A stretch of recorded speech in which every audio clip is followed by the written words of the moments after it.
दोस्तों, एक बार महात्मा गौतम बुद्ध के शिष्यों ने उनसे पूछा कि कृपया हमें यह बताएं कि कर्म क्या है और कर्म किसे कहते हैं।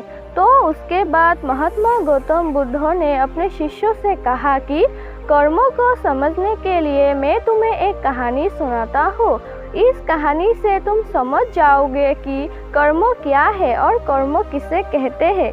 दोस्तों, बुलंदशहर का एक राजा था जो अपने मंत्री के साथ घोड़े पर बैठकर अपने राज्य का भ्रमण कर रहा था।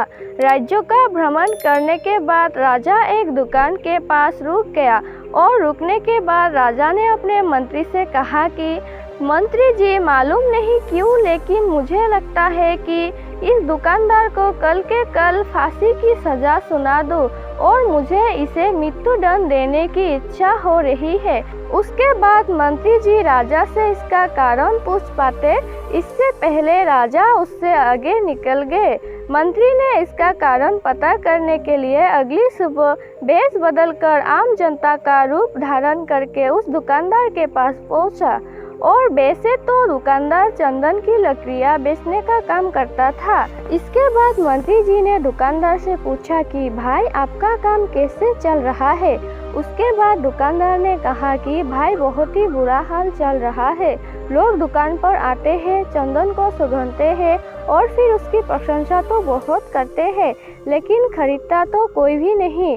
और उसने आगे बताया कि मैं सिर्फ इसी इंतजार में हूँ कि कब हमारे राज्य के राजा की मृत्यु हो जाए और उनके अंतिम संस्कार के लिए मेरे दुकान से बहुत सारी चंदन की लकड़ियाँ खरीद लिया जाए और शायद वहाँ से मेरे चंदन की लकड़ियाँ बेचने के व्यापार में थोड़ी बढ़ोतरी हो जाए और मेरा व्यापार भी अच्छा हो जाएगा। दोस्तों, इसके बाद मंत्री को सब बात समझ में आ गई कि यही वो नकारात्मक विचार है जिसने राजा के मन को भी नकारात्मक बना दिया है। दोस्तों, वो मंत्री बहुत ही बुद्धिमान और होशियार था, तो इसीलिए उसने सोचा कि मैं थोड़ी बहुत इस दुकानदार से चंदन की लकड़ियाँ खरीद लेता हूँ। और उसके बाद उस मंत्री ने उस दुकानदार से पूछा कि क्या मैं आपके दुकान से थोड़ी बहुत चंदन की लकड़ियाँ खरीद सकता हूँ। दुकानदार यह सुनकर बहुत खुश हो गया और उसने सोचा कि चलो, इतने समय से कुछ भी नहीं बिक रहा था। और उसके बाद उस दुकानदार ने कुछ चंदन की लकड़ियों को अच्छी तरह से पैक करके उस मंत्री जी को दे दिया। दोस्तों, उसके बाद मंत्री ने अगली सुबह राजा के दरबार में पहुंच गया और उसने राजा से कहा कि राजा, वो जो दुकानदार है ना, उसने कुछ चंदन की लकड़ियाँ आपके लिए तोहफे के रूप में भेजी है। यह बात सुनकर राजा बहुत खुश हुआ और मन ही मन सोचने लगे कि मैं बेकार में ही उस दुकानदार के बारे में गलत सोच रहा था।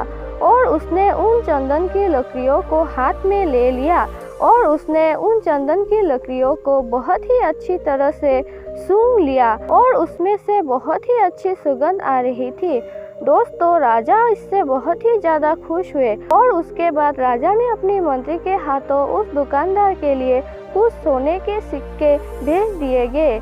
उसी आम जनता का रूप धारण करके मंत्री जी अगली सुबह उस दुकानदार के पास चले गए और उनसे वो सोने के सिक्कों को उस दुकानदार को दे दिया।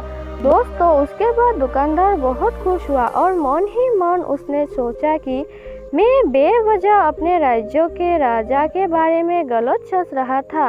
राजा तो बहुत ही ज़्यादा दयालु है। और यहीं पर महात्मा गौतम बुद्ध जी ने कहानी को ख़त्म किया।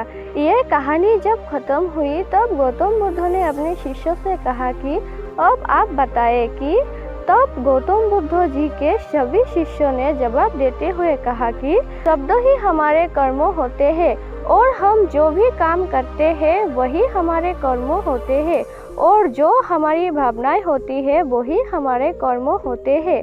महात्मा गौतम बुद्ध जी के सभी शिष्यों के जवाब को सुनने के बाद महात्मा गौतम बुद्ध ने कहा कि आपके विचार ही आपके कर्म है। अगर आपने अपने खुद के विचारों पर नियंत्रण पाना सीख लिया तब आप एक महान इंसान बन जाते हैं। जब आप अच्छा सोचते हैं तब आपके साथ अच्छा ही होता है और वो होता ही रहेगा।